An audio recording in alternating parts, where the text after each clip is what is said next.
Hello and welcome to Number Talks. Today we are looking at the expression 22 times 7 and using mental math to try to solve it. How Number Talk works is you look at expression, in this case 22 times 7, you don't use any paper or any pencil, try to solve this problem, come up with the answer, but keep in mind what strategy you used.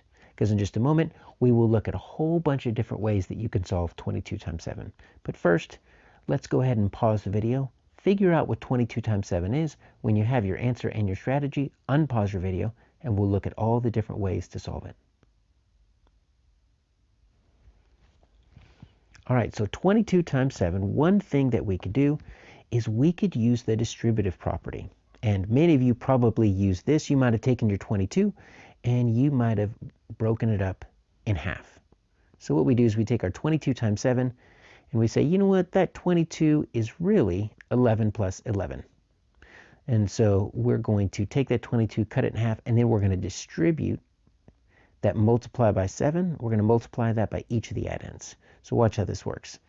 We're going to say, instead of 22 times 7, we're going to say it's really 11 times 7, which, that's easy, 77, plus another 11 times 7, which, again, 77. And then add those two up. Well, 70 and 70 is 140. Add the 14, you got 154. So if you got 154, then you are good to go. Let's see how else we can solve this. Many of you might have chosen to do the distributive property this way. Breaking it apart by place value is always a way to work. So instead of breaking the 22 up into 11 plus 11, we're going to break it up by place value. Think of expanded form. So that's 20 plus 2. And really we're going to take that 7, we're going to distribute it back into both the 7 and the 7 into the 2 and the 20. So we're going to take our 20, multiply that by 7. So that is going to be 140. And then we're going to add a 2. We're going to double the 7 there, 2 times 7. And so that's going to get us our 14. Put those two together and you still get your same answer of 154. So that's how the distributive property works. And here's another way to use the distributive property, very useful. You don't even have to break up the 22. You can break up the 7. Wonder if some of you did that. So we're going to keep our 22 and we're going to take our 7 and we're going to say, you know, it's 5 plus 2. Now that might seem kind of weird because 7's an odd number, so we can't cut it in half. But multiplying by 5 is super easy. If you can do anything by 5, that's really easy. Almost as easy as multiplying by 10. So we're going to do the same thing. We're going to distribute the 22 into the 5 and the 2. So we're going to say 22 groups of 5. So that's going to be 110. I know that because 20 times 5 is 100, and then 2 extra 5s is 10. And then we're going to add an extra 2 times 5. 22 times 2. There we go. That makes sense. Let's get that working there. 44. And now you see, even if you just line it up right there, you can visually see you've got 154. So you don't have to always break up the larger number. Sometimes you can break up the smaller number into like a 5 and a 2. Doubling and halving is a really good way to go. 22 times 7. What it means is that you can halve one of your numbers and double the other number and still keep a balanced expression. So look, I took my 22 and I cut it in half. That's why I've got my 2 11s.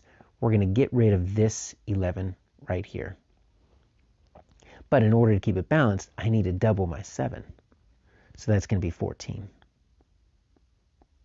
So if I take my 22, cut it in half, and my 14, that which is a double of 7, I could still get my same answer of 154.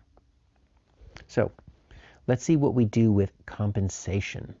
So compensation is going to be a strategy we use when one of the numbers is close to a number that is easy to multiply with. And 22 is not easy to multiply with, but 25 is. So we're going to take this 22 times 7, and we're going to say, you know what, let's pretend it's 25 times 7. So let's just add this 3, because if you can get up to 25, that's quarters. I know what 7 quarters are. 7 quarters give you $1.75. 8 quarters get you $2 whole. So now we've got $1.75 or 175, but remember I added those extra 3 groups of 7. I still need to take away 3 groups of 7. So what we do is we go to 175, and then we take away 21, and we don't even have to regroup. We can do that mentally. That is still my 154. So that's how compensation works. Some of us might have used the associative property. So the associative property here is we're going to take 22 times 7, and we're going to break that 22 down into 2 times 11. The reason we can't break down the 7 is because that's a prime number. So it's always just going to be 7 times 1. So really, instead of 22 times 7, it's 2 times 11 times 7. The associative property lets me shift my grouping. So instead of 2 groups of 11 times 7, I'm going to take 2 groups of 11 groups of 7. But I don't really want to draw 11 groups of 7, so that's why I did the commutative property. That's the order property. All I want to do is just switch these two factors right here. I just want to make it 2 groups of 7 groups of 11. Because watch how easy that's going to be. So that's what I have pictured here. 2 groups of 11 groups of 7. So here I've got 1, 2, 3, 4, 5, 6. There's my 7 groups of 11. And I've got 2 rows of that. Right? Well, 7 times 11 is 77. So all we got to do is add 77 and 77, and you get your 154. So those are just a few ways that you can use mental math to solve 22 times 7. Maybe you found another way. If so, go ahead and drop that as a comment on this video. Teachers, if you want a copy of the slide deck, you can find it on my website, 5minutemath.net.